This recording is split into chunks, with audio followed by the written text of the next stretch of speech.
Welcome back, Cardboard Warriors. How's everybody out there doing today? Today we're opening a Star Wars Unlimited two-player starter deck. Two-player starter from Spark Rebellion, the first set from Star Wars Unlimited.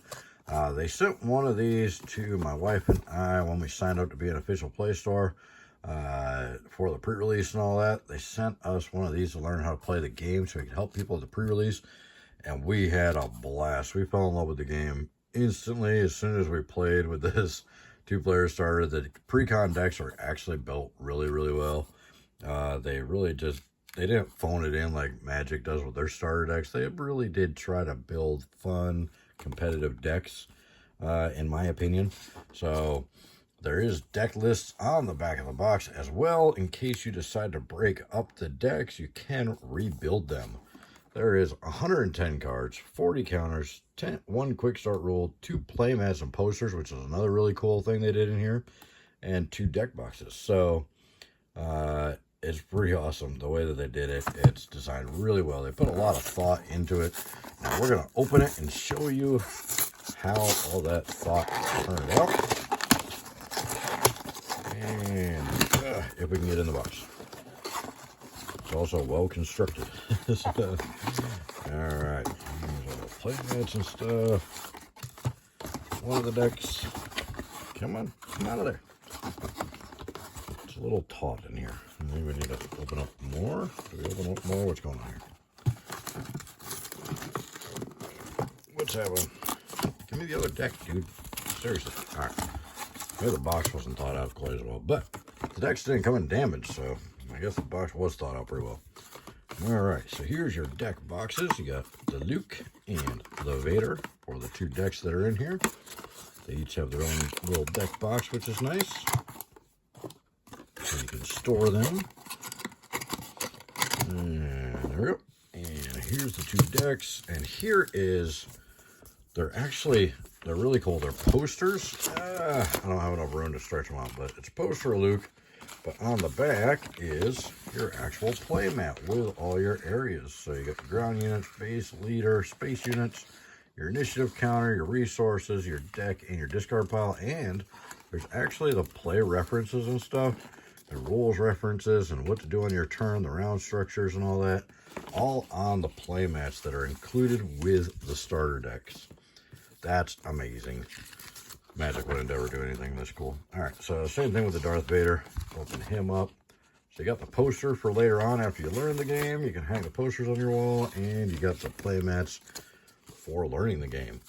Then here's, oh, there's your other tokens. Here is your actual quick start rules, the rule book, and how to get started. Really well thought out, really easy to follow and all that. We were able to pick up the game right away. We played a game right out of the box with the rules. We just sleeved up our cards because, you know, always sleeve your cards, always use protection, kids. We sleeved up the 2 decks, and she took the Luke one, I took the Vader one, and we just started going at it, and it was pretty easy, and we just had a lot of fun. So we'll open up the Luke one first because I do feel the Vader one is more powerful, but the Luke one's still really good. It's just the Vader's a little more aggressive, and that's what I tend to be drawn to. All right, so here's your counter. Oh, I have them upside down. So these are your damage counters to put on your base and on your units because they stay on the units. They don't come off at the end of the turn. And then this X counter, you can only flip your leader 1 time in the game. Once he dies and goes back to your leader area, you put one of these X's on his epic action, so you can't flip him again. Then here is your initiative counter, which decides who goes first each turn. I'm not going to go too much into the rules and the gameplay. There's a million videos for that out there already. We're just showing you the decks. I might get into some of the gameplay later on and some deck building tips and strategies and all that stuff. But for now, we're just looking at cards. That's what we do here. We open cards. All right, so Luke Skywalker is your leader. And when you do your epic action, when you get to 6 or more resources, you can actually cast him out as a unit, and he's a 4/7. Every time he attacks, you can give another unit a shield token, which works the exact same way as magic, pretty much. If the unit was taking any damage, you just prevent that damage and pop the shield. So it gives them a kind of free turn without taking damage. So there's your leader, and then the base is Administrator's Tower. So there you go. There's your base. So you actually have these 3 color pips. They're called aspects. Those 3 colors. And so the whole deck is based around those. The cool thing about Star Wars that you can't do with the other games is that you can use colors outside of these 3 aspects. You just have to pay an extra 2 to cast the card for each color pip that's not in your leader or your base. So you can actually use any card you want in any deck. You just got to pay a little bit more to cast it. That is awesome. These 3 cards are your tokens. You've got experience counters, which just give +1/+1 to a unit. And you've got your shield counters, which is, as you can see, if damage would be dealt to attached unit, prevent that damage if you do defeat a shield token on it. So you can put multiple shields on a unit as well. So the actual deck, we've got 2-1B Surgical Droid, R2-D2, who is amazing. And there's 3 copies of that. You can have up to 3 of any card in your decks, in constructed decks. And this guy, even though he is a special rare, you got 3 of them in here, which is awesome because he is really usable. I want to play a set of 3 of him in every deck that I put together, probably.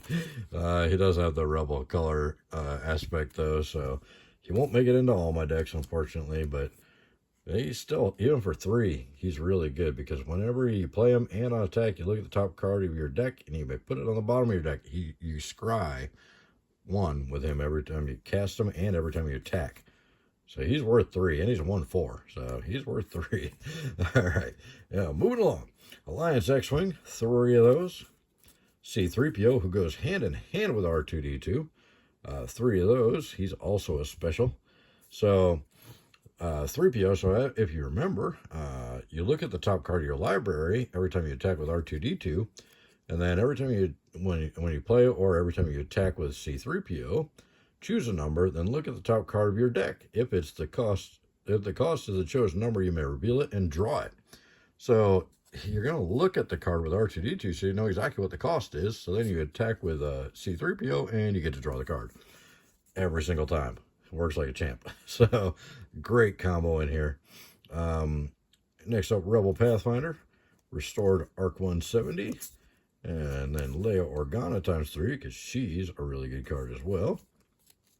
Rogue Operative, Fleet Lieutenant ×3, and Wing Leader, Yoda, the Cloud City Wing Guard, System Patrol Craft, Counselor Security Force ×3, or 3 7s, big boys, and Ozatuk Liberator Gunship, General Dodonna, Snowspeeder, Chewbacca, of course, Vigilant Honor Guards, Obi-Wan Kenobi, Han Solo, Resilient, these are your upgrades, gives you +3 on a unit.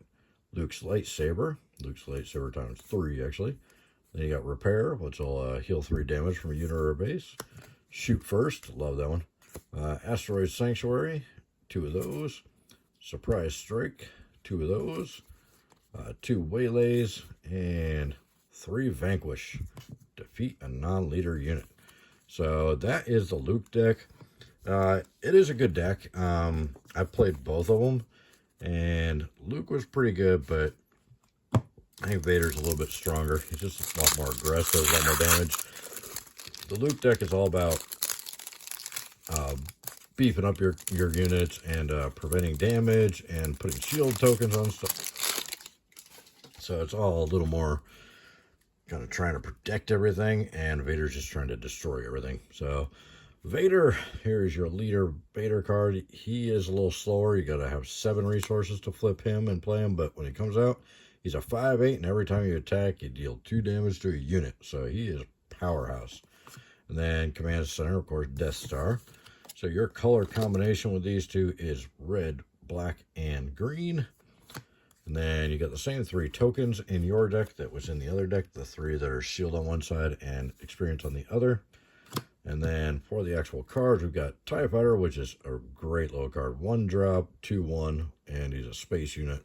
And there's 2 of those, I would say. Put 3 in here for sure. You got your Death Star Troopers, also a really surprisingly good unit. 1 drop, 3 1s. You got 3 of those. You got Admiral Ozzel. You got First Legion Snowtrooper times 2. Admiral Mahdi times 3. And Snowtrooper Lieutenant times 2. Viper Probe Droid, which lets you look at your opponent's hand when you play it, times 2. Admiral Piet. Super Laser Technician. These guys are huge. So they're a 3-drop 2/1, which doesn't seem that great, but when it's defeated, you can play it as a resource. So it's ramp that you can cast it, and then you can do some damage with it, and then when it dies, you can ramp up. You get an extra resource, which helps you get Vader out faster. So 3 cell block guards. They're sentinel units, which means they have to be attacked first when they're out. General Veers, Grand Moff Tarkin times 3. He is really good because he lets you search the top 5 cards of your deck and grab 2 Imperial cards and draw them. So card draw for a 4 with a 2/3 unit is pretty good. Then you got the Imperial Interceptors. They're really good, and they do 3 damage to a space unit when you cast them. There's 3 of those. TIE Advanced, ATST, you got 2 of those. Gladiator Star Destroyer, the Blizzard Assault AT-AT, Emperor Palpatine, Relentless, Vader's Lightsaber times 3, and Recruit, and Force Choke, Resupply, Open Fire times 3 of those, deal 4 damage to a unit. That's a lot of removal. I Am Your Father times 3. That is deal 7 damage to an enemy unit, unless its controller says no. If they do, you draw 3 cards. So you either do 7 damage, take out a huge unit, or you get to draw 3 cards. Maximum Firepower and Overwhelming Barrage. So the Vader deck is very brutal. Definitely a lot of destruction in that one.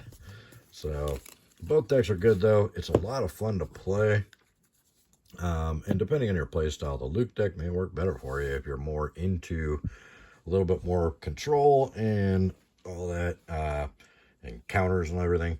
So there's the 2 decks. They're done really well. There's really good cards in the decks. In fact, I'm probably going to open a bunch of these decks just for singles, because you don't pull the R2s and C-3POs in the packs very often. So I'm probably going to open some of these just to sell for singles so I can get the R2s and 3POs. But anyways, let me know what you guys think in the comments below. Don't forget to check out the description below. A lot of good links down there. Save you money, get your cash back on all your purchases. They help out the channel. They help you out. It's a win-win for everybody. So I hope to hear from you guys soon. Thank you so much for your time, and we'll see you in the next one. Bye.